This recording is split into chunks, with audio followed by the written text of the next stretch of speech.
शिवलिंग पर भूलकर भी ना चढ़ाएं ये 5 चीज़ें। दोस्तों, सावन के महीने में भगवान शिव की पूजा पाठ का महत्व बढ़ जाता है और इसमें पूजा पाठ से 2 गुने फलों की प्राप्ति होती है। परंतु ध्यान रखने योग्य बातें। सनातन धर्म में श्रावण मास का महीना भगवान शिव यानी भोलेनाथ का होता है।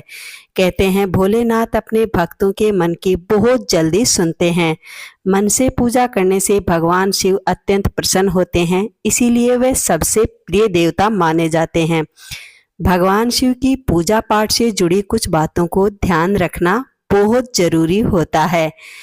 ध्यान ना रखने पर पूजा पाठ का पूर्ण रूप से फल प्राप्त नहीं होता है और भगवान भी नाराज हो जाते हैं। दोस्तों, शिवलिंग का अभिषेक करने की परंपरा बहुत ही पुरानी है। शिवलिंग की पूजा के समय कौन कौन सी वस्तु जिन्हें चढ़ाने से शिवलिंग पर वर्जित माना जाता है, इनका पता होना बहुत जरूरी होता है। यदि ये वस्तु भूल से भी शिवलिंग पर चढ़ा दी जाए तो भोलेनाथ प्रसन्न होने की जगह आप पर रुष्ट भी हो जाते हैं और पुण्य प्राप्ति के स्थान पर आप दंड के भागीदार बन जाते हैं। तो दंड के भागीदार ना बने, इसीलिए आपको इन बातों का जरूर ध्यान रखना चाहिए। श्रावण के महीने में आप भी अगर भोलेनाथ को प्रसन्न करना चाहते हैं तो इन चीज़ों के बारे में जरूर जान ले। अगर आप भी माता लक्ष्मी के सच्चे भक्त हैं तो वीडियो को लाइक और चैनल को सब्सक्राइब जरूर करें। अब जानते हैं शिवलिंग पर ऐसी कौन सी 7 चीजें हैं जिन्हें चढ़ाना वर्जित माना जाता है। पहला, तुलसी। तुलसी दोस्तों, तुलसी के बिना भगवान की पूजा अधूरी मानी जाती है। परंतु पता है, तुलसी नारायण की पूजा में ही ली जाती है। तुलसी के बिना नारायण की पूजा और हनुमान जी की पूजा अधूरी होती है। परंतु भूल कर भी तुलसी को शिवलिंग पर अर्पित नहीं करना चाहिए। ऐसा करने से शिव आपसे प्रसन्न होने की जगह रुष्ट हो जाएंगे और इसकी पौराणिक मान्यताएं यानी कि पौराणिक धारणा भी है। तुलसी जी के पति जालंधर एक राक्षस था। भगवान शिव ने उनका वध किया था और तुलसी लक्ष्मी स्वरूप है, इसीलिए तुलसी का उपयोग कभी भी शिवलिंग पर नहीं करना चाहिए। दूसरा है केतकी का फूल। शिवलिंग की पूजा करते वक्त फूल बहुत जरूरी होते हैं, परंतु ध्यान रखना चाहिए कि किस फूल को अर्पित करने से आपको भाग्य का उदय होगा और पुण्य फलों की प्राप्ति होगी। केतकी के फूल से पूजा बिल्कुल भी ना करें। ब्रह्मदेव के कहने पर देवी केतकी ने भगवान शिव से झूठ बोला था और उन्होंने क्रोध में आकर उसे श्राप दिया था। इसके बाद कहा जाता है कि भगवान शंकर ने केतकी की पूजा में ना लेने के बाद जब भी किसी पूजा में केतकी का फूल लिया जाता है तब उसे खंडित माना जाता है, यानी पूजा को पूर्ण नहीं माना जाता। तीसरा है नारियल। भगवान शिव की पूजा में नारियल को अर्पित किया जा सकता है, परंतु ध्यान रखना कि नारियल का पानी शिवलिंग पर भूल कर भी ना चढ़ाएं। ऐसा करने से भगवान शिव नाराज होते हैं और धन की हानि होने लगती है। आर्थिक समस्याओं का सामना करना पड़ता है, साथ ही मान और सम्मान में कमी आने लगती है। चौथा है शंख।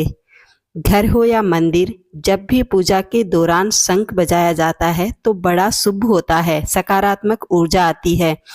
पुराणों में मान्यता है कि शंख बजाने से घर की नेगेटिविटी दूर होती है और सकारात्मक ऊर्जा का वास होता है। शंकर भगवान की पूजा में कभी भी शंख बजाना शुभ नहीं होता है, जबकि भगवान श्री नारायण और माता लक्ष्मी का शंख में जल भरकर अभिषेक करना चाहिए। ऐसा करने से धन की वृद्धि होती है और घर में खुशियां आने लगती है। परंतु कहा जाता है कि शंख में जल भरकर कभी भी शिवलिंग पर नहीं चढ़ाना चाहिए। ऐसा करना शास्त्रों में वर्जित माना गया है।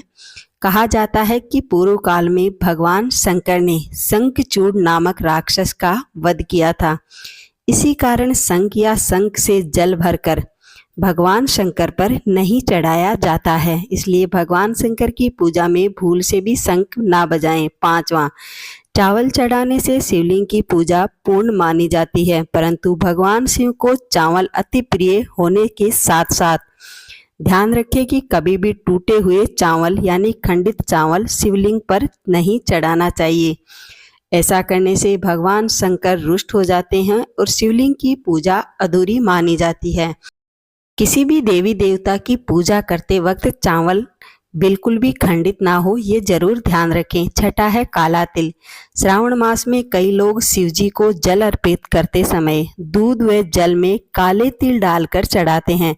कहते हैं इससे संकटों का निवारण होता है, लेकिन शिवलिंग पर कभी भी ऐसे काले तिल नहीं चढ़ाना चाहिए। दरअसल तिल ना चढ़ाने के पीछे की पौराणिक मान्यता है कि भगवान विष्णु के कान के मैल से उत्पन्न हुआ था तिल, इसीलिए इसे भोलेनाथ को अर्पित नहीं किया जाता है। अगर आप भी करते हैं तो इसको बंद कर दें। सातवां, सिंदूर और हल्दी। घर की हर पूजा सामग्री यानी कि पूजन सामग्री में सिंदूर और हल्दी का होना शुभ माना जाता है, परंतु श्रावण मास में सिंदूर का उपयोग शिवलिंग पर करने से आपको परेशानियों का सामना करना पड़ता है, क्योंकि ये दोनों ही सौंदर्य की चीजें हैं यानी कि श्रृंगार की चीजें। भगवान शिव को अर्पित करना वर्जित माना जाता है, क्योंकि शंकर भगवान सदैव भस्म को अपने शरीर पर रमाए रहते हैं और ये सौंदर्य को बिल्कुल भी पसंद नहीं करते हैं। इसीलिए ध्यान रखें कि श्रावण मास हो या कभी भी शिवलिंग की पूजा करते वक्त ये दोनों चीजें पूजा सामग्री में ना हो। सौंदर्य पदार्थ को भगवान शंकर ग्रहण नहीं करते। अगर आप माता पार्वती की शिवलिंग के साथ पूजा कर रहे हैं तो माता पार्वती को सिंदूर और हल्दी अर्पित कर सकते हैं, परंतु भोलेनाथ को भूल कर भी ये अर्पित ना करें। श्रावण मास में शंकर भगवान पर अर्पित की जाने वाली ये वीडियो आपको कैसी लगी? आशा करती हूँ कि वीडियो अच्छी लगी होगी, तो वीडियो को लाइक और चैनल को सब्सक्राइब जरूर करें। जय भोलेनाथ।